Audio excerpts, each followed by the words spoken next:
आपलं हे रेवती गाव आणि ह्या रेवती गावातील आपले बासरे परिवार आणि बासरे परिवाराचे पिताश्री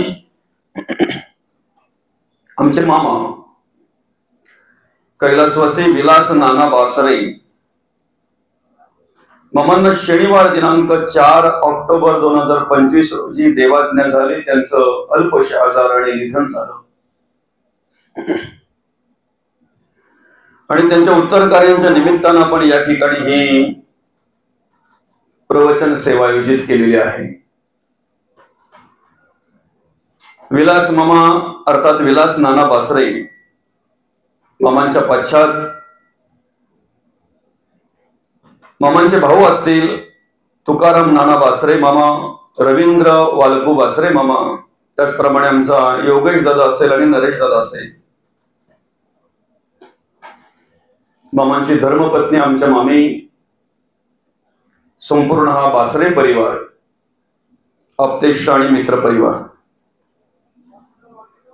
या ठिकाणी अगदी 1.5-2 महिन्यांपूर्वीच मामांच्या आजाराचं निधन लागलं आणि ज्या वेळेला आजाराचं निधन लागल्यानंतर आपण डॉक्टर उपचार करण्यास सुरुवात केली। आपण अनेक प्रकारे त्याच्यावर दवा पाणी करण्याचा प्रयत्न केला, पण अगदी 1.5-2 महिन्यांच्या कालावधीमध्येच तो आजारच अशा प्रकारे झाला किंवा त्या आजारानेच अशा प्रकारे ग्रासलं गेलं। शनिवार दिनांक 4 ऑक्टोबर 2025 रोजी एक अल्पशा आजाराने मामांनी तुमचा आमचा निरोप घेतला। मामांच्या बद्दल सांगायचं म्हटल्यानंतर अतिशय मेहनती माणूस, कधी असं गप्प बसलेलं दिसणार नाहीत। शेतीचं काम असेल, दुग्ध व्यवसाय आणि त्याप्रमाणे ते सगळं काही काम व्यवस्थितरित्या करून आपल्या मुलाबाळांचं संगोपन केलं, सांभाळ केला, मुलाबाळांना सांभाळलं। या ठिकाणी कार्य करत असताना जेवढं चांगलं वागता येईल तेवढं चांगले वागले, जेवढं चांगलं जगता येईल तेवढे चांगले जगले आणि अगदी हसतमुख असलेले मामा, सुस्वभावी असलेले मामा या ठिकाणी तुमच्या आमच्यामध्ये कार्य करत असतानाच अगदी अल्पशा आजाराने चालता बोलता मामांचा मृत्यू झाला। चालता बोलता मामांनी आपला निरोप घेतला। खर तर आम्हाला भगवंतानी मनुष्य देह म्हणून जन्माला घातलेला आहे, नरदेह म्हणून जन्माला घातलेला आहे। आम्ही कुठून आलेलो आहोत, आम्हाला काय करायचं आहे आणि कुठे जायचं आहे हे महत्वाचं आहे। आम्ही आमच्या चर्मचक्षुने जर बघितलं, आम्ही चर्मचक्षुने जर विचार केला आणि कोणी जर विचारलं आम्हाला कुठून आलात, तर आम्ही आमच्या गावाचं नाव सांगतो। चर्मचक्षुने जर विचार केला तर, चामड्याच्या डोळ्याने विचार केला तर, कुठून आलात? उशीदवरून आलो। उशीद मध्ये कुठून? आईच्या गर्भातून, पित्याच्या रेतातून, अन्नातून। तिथे कोणी तुला निर्माण केलं? तिथे उत्पत्ती कोणी केली? बरं का?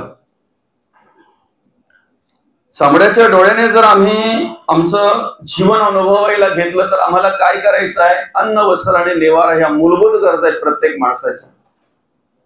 पोट भरायचं आहे, अंगभर वस्त्र घालायचे आहेत आणि निवाऱ्यासाठी एखादं घर बांधायचं, एक दिवस आला की मरून जायचं। चामड्याच्या डोळ्याने बघितलं तर कुठे जायचं आहे? सगळ्यांची जागा एकच आहे, स्मशानभूमी। चर्मचक्षुने बघितलं तर सगळ्यांची जागा ती एकच आहे, शेवटची जागा। श्रीमंत असू द्या, गरीब असू द्या, ज्ञानी असू द्या, अज्ञानी असू द्या, गोरा असू द्या, काला असू द्या, सुशिक्षित असू द्या, अशिक्षित असू द्या, हा भेद जोपर्यंत आम्ही जिवंत आहोत तोपर्यंत आहे।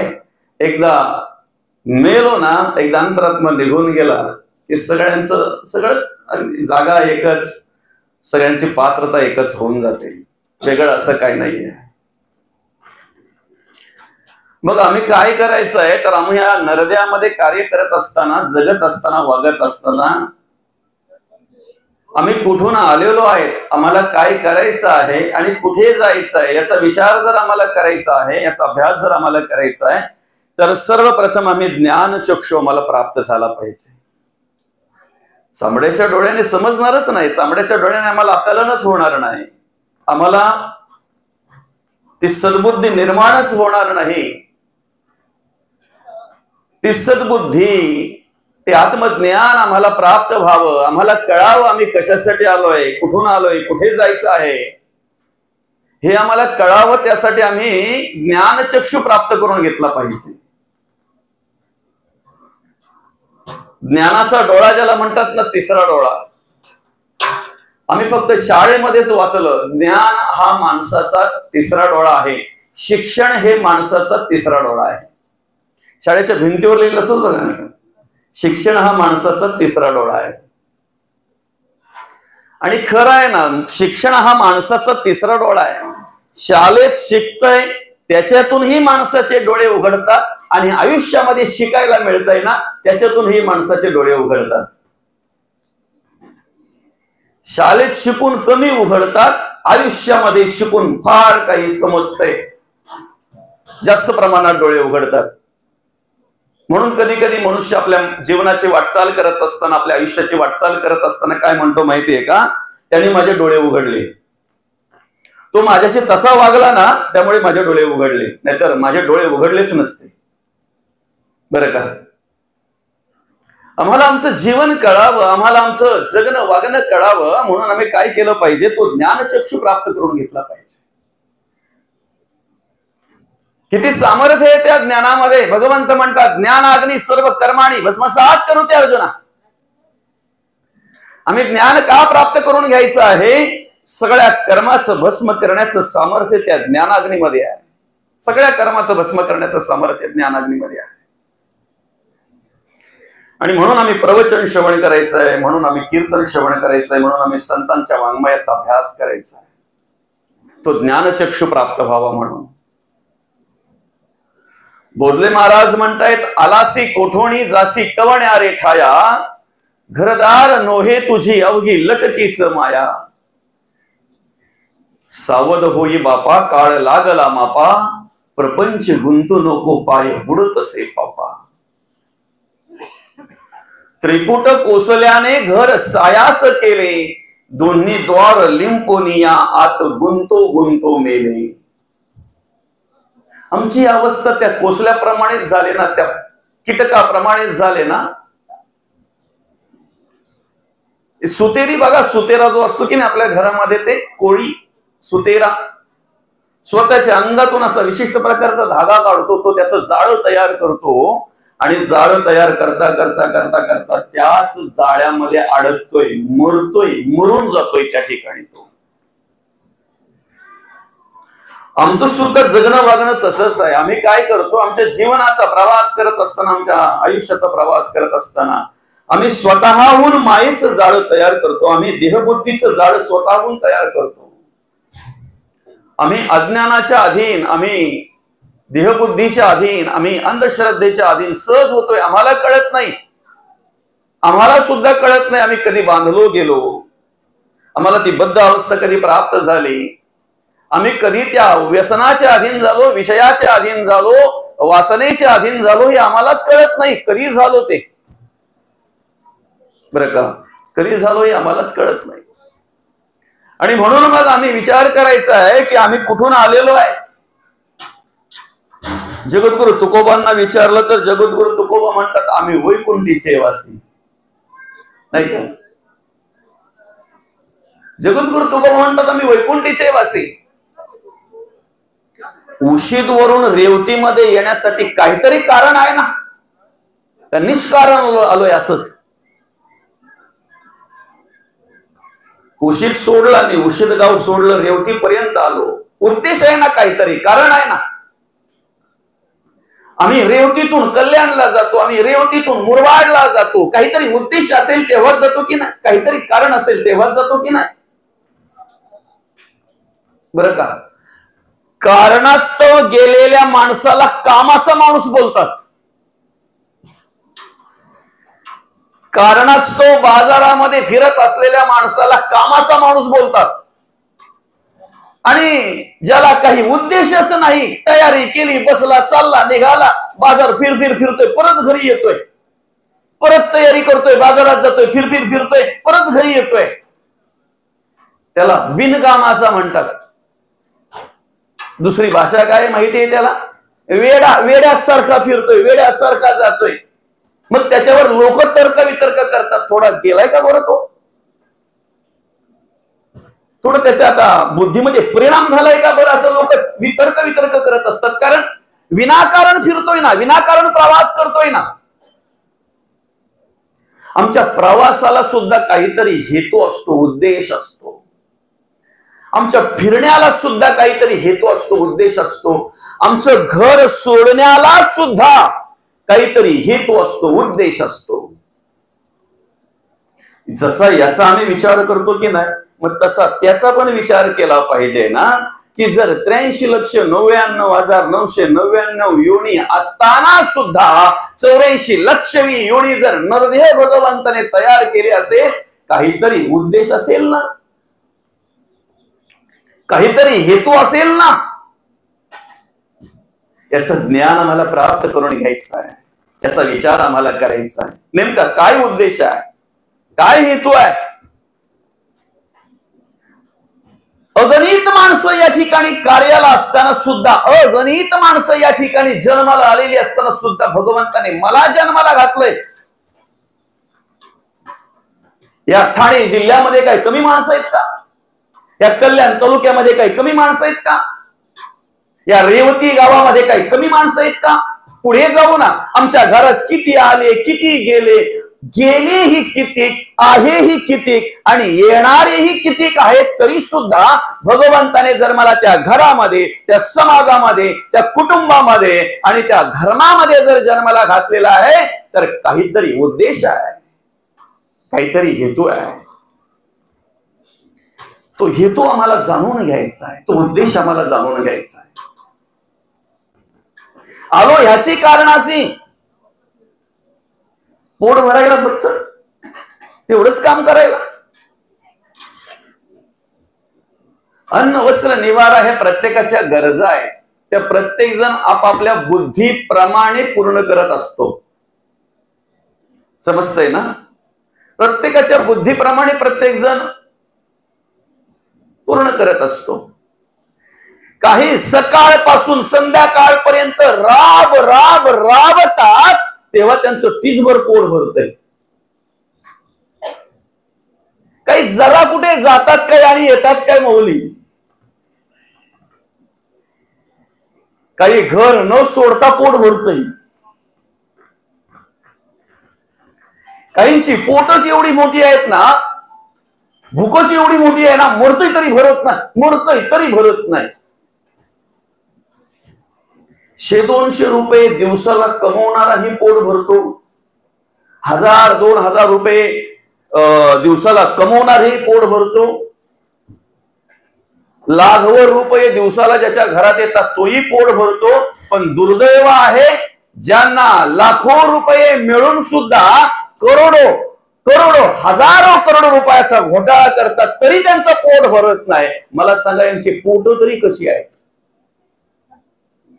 हजारो करोड रुपये घोटाळा करून सुद्धा पोट भरत नाहीत. काय? पण त्याच्यापेक्षा आमची 100-200 वाली बरी ना. मस्त की जातात, राबतात, 100-200 हातात पडले का घरी येतात, मस्त की जेवतात, आराम करतात. दुसऱ्या दिवसाचा विचार दुसऱ्या दिवशी. सुखी कोण आहे? सुखी कोण आहे? काही कार्यालयांमध्ये गेल्यानंतर अधिकाऱ्यांच्या समोर असा टेबल असतो, बरं का.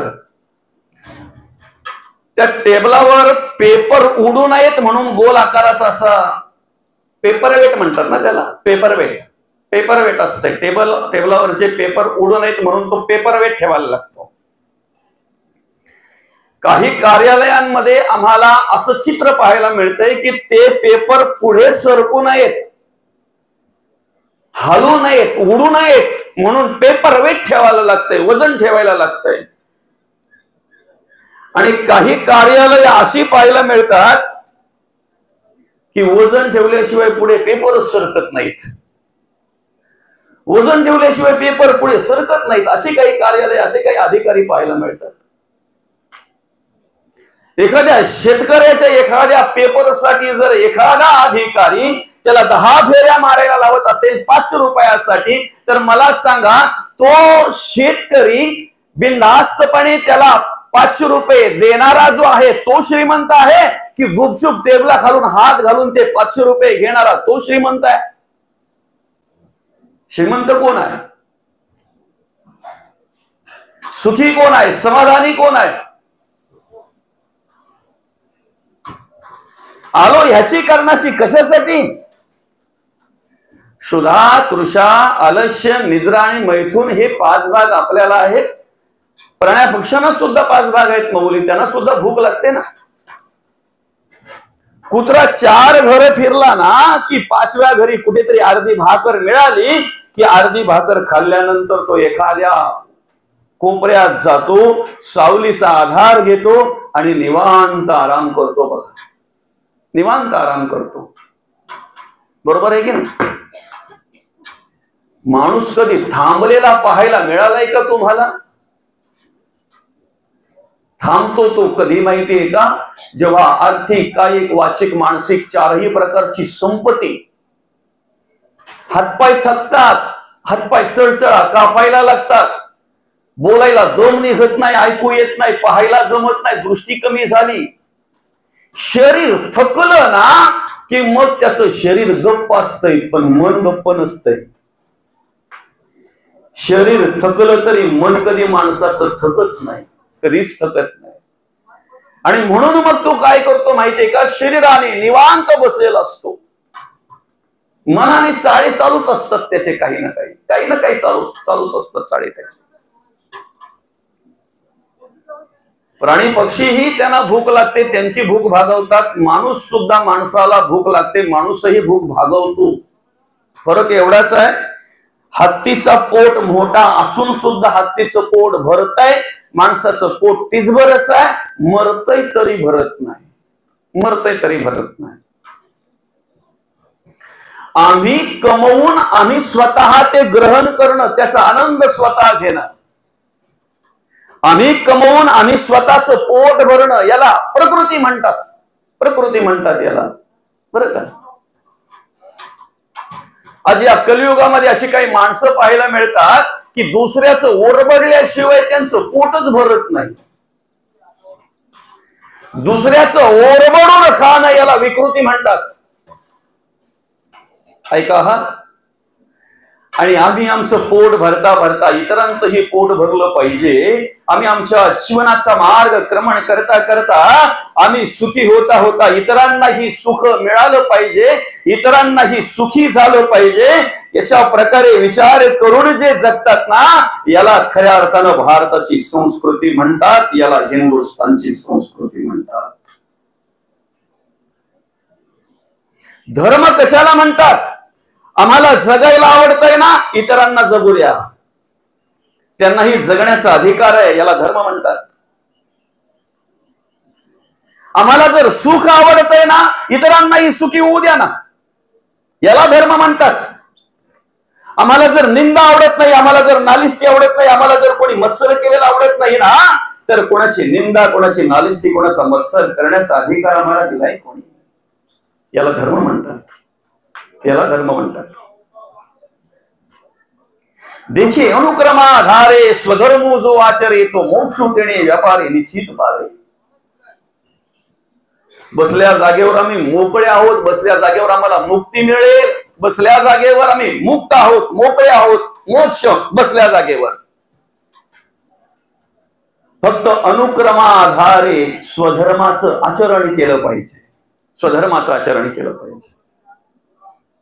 तहान प्राण्या पक्ष्यांनाही लागते, आम्हालाही लागते. फरक एवढाच आहे, प्राणी पक्षी फक्त पाणी पिऊनच तहान भागवतात. माणसाला कसली कसली तहान लागते बरं. क्षुधा, तृषा, अलस्य, निद्रा, मैथून आम्हीही उत्पत्ती करतो, प्राणी पक्षी उत्पत्ती करतात. आणि एवढंच करून जर आम्ही ह्या जगाचा निरोप घेत असू तर सांगा त्या प्राण्या पक्ष्यांमध्ये आणि आमच्यामध्ये फरक काय? काय फरक आहे? आलो ह्याची कारणाशी कोणतं कारण आहे? 700-750 वर्षापूर्वी जे माऊलींनी कार्य केलं ना, समाजासाठी, देवासाठी, देशासाठी आणि धर्मासाठी, ते कार्य आज आम्हाला करायचं आहे. जगद्गुरु तुकोबांनी जे कार्य केलं ते कार्य आज आम्हाला करायचं आहे. ते विचार समाजामध्ये प्रसारित करायचे आहेत. त्या विचाराप्रमाणे आम्हाला राहायचंय, जगायचंय, वागायचं आहे. ह्याची कारणाशी आलेलो होतो आम्ही. कुठल्या कारणास्तव 83,99,999 योनी जे कार्य करू शकत नाही ना, ते कार्य आम्हाला करायचं आहे. देवाचं नामस्मरण करायचं आहे, देवाचं नामचिंतन करायचं आहे, भक्ती करायची, परमार्थ करायचा आहे. त्याचं आधी ज्ञान आम्ही प्राप्त करून घेतलं पाहिजे. त्याचं ज्ञान आम्ही प्राप्त करून घेतलं पाहिजे. या ठिकाणी मनुष्य अनेक प्रकारे जगत असतो, वागत असतो. मुख्य 3 गुणांनी कार्य करत असतो. त्रिगुणात्मक रजोगुण, तमोगुण आणि सत्वगुण. बरं का? माणसाच्या जगण्या वागण्याचे प्रकार अनेक आहेत, पण मुख्य प्रकार सांगितले 3: रजोगुण, तमोगुण आणि सत्वगुण. तमोगुणी माणसाकडे काहीच शिल्लक राहत नाही, त्याचं नाव पण शिल्लक राहत नाही. बरं का?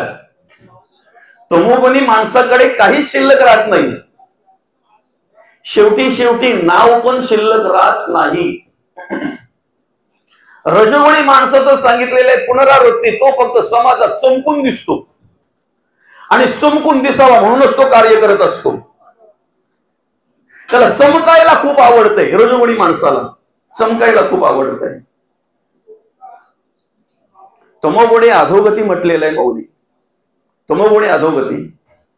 रजोगुणी पुनरावृत्ती. माऊलींच्या भाषेत सांगायचं म्हटल्यानंतर उपजे ते नासे आणि नासे ते पुनरपी दिसे, हे खटिका यंत्र तैसे परिभ्रमेगा. पुनरावृत्ती रजगुणाने आहे.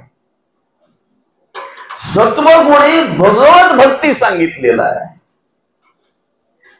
भक्ती जर आम्हाला करायची, भगवत भक्ती जर आम्हाला करायची, देवाचं नामस्मरण जर आम्हाला करायचं आहे, परमार्थ भक्ती जर करायची, तर आमच्याकडे कुठला गुण पाहिजे? रजोगुण, तमोगुण का सत्वगुण? सत्वगुण पाहिजे आमच्याकडे. आम्ही सत्वगुणाने वाटचाल केली पाहिजे. आम्ही सत्वगुणाने कार्य केलं पाहिजे. आम्ही सत्वगुणाने राहिलो पाहिजे, वागलो पाहिजे, जगलो पाहिजे. अधिक करून आम्ही आमच्या जीवनाचा प्रवास करत असताना सत्वगुणाचा विचार केला पाहिजे. सत्वगुणाचा विचार केला पाहिजे. आमचं जगणं वागणं कसं आहे बरं? रजगुणाचं आहे की तमोगुणाचं आहे? कसं आहे? खरं आहे ना, मी कुठेही जरी गेलो ना, सप्ताह पण जरी असला तरी पहिला मान त्यांना देतो. खरी मेहनत असेल तर आचार्यांची. कारण आता खालून पण आग आहे ना, वरून पण आग आहे. काय होत असेल ते त्यांनाच माहिती, नाही का? असू द्या, फक्त थोडासा आवाज नाही का कमी असो. महत्वाचा विषय काय आहे की आम्ही जगत वागत असताना अधिक करून सत्वगुणाने कार्य करतोय की रजोगुणाने कार्य करतोय, तमोगुणाने कार्य करतोय, याचा विचार आपण केला पाहिजे, नाही का? आता बघा, तिन्ही गुणांची विभागणी कशी केलेली आहे. एखादा पाण्याचा थेंब पावसाचा जर तापलेल्या लोखंडावर पडला तर पावसाच्या पाण्यामध्ये काही दोष आहे का? जे रेवतीला पडतंय तसंच गोविलीला पडतंय ना, का गोविलीला वेगळं पडतंय? गोविलीला पडतंय तसं श्री क्षेत्र टिटवाळा, श्री क्षेत्र आहे तिथे तसंच ना, का वेगळं आहे? असं काही नाही. पाऊस पडतो त्याच्यामध्ये कुठल्याही प्रकारे दोष नसतो, कुठल्याही प्रकारे दोष नसतो. तो पावसाचा थेंब जर तापलेल्या लोखंडावर पडला ना, तर त्याचं नाव पण शिल्लक राहत नाही. नाव पण नाही शिल्लक राहत. कारण त्याला संग कशाचा झाला? पाण्यात दोष नाही, पाण्याच्या थेंबात दोष नाही, पण संग कशाचा झाला? तापलेल्या लोखंडाचा संग झाला, म्हणून नाव पण शिल्लक नाही राहिलं. तोच पाण्याचा थेंब जर आळूच्या पानावर पडला तर आलवरीच्या पानावर पडला तर, कमलाच्या फुलावर, कमलाच्या पानावर पडला तर मोत्यासारखा चमकून दिसतो, मोत्यासारखा चमकून दिसतो. पण तोच पाण्याचा थेंब जर समुद्राच्या शिंपल्याच्या संपुटात पडला ना तर मोत्यासारखा नाही, मोतीच होतो, मोतीच होतो.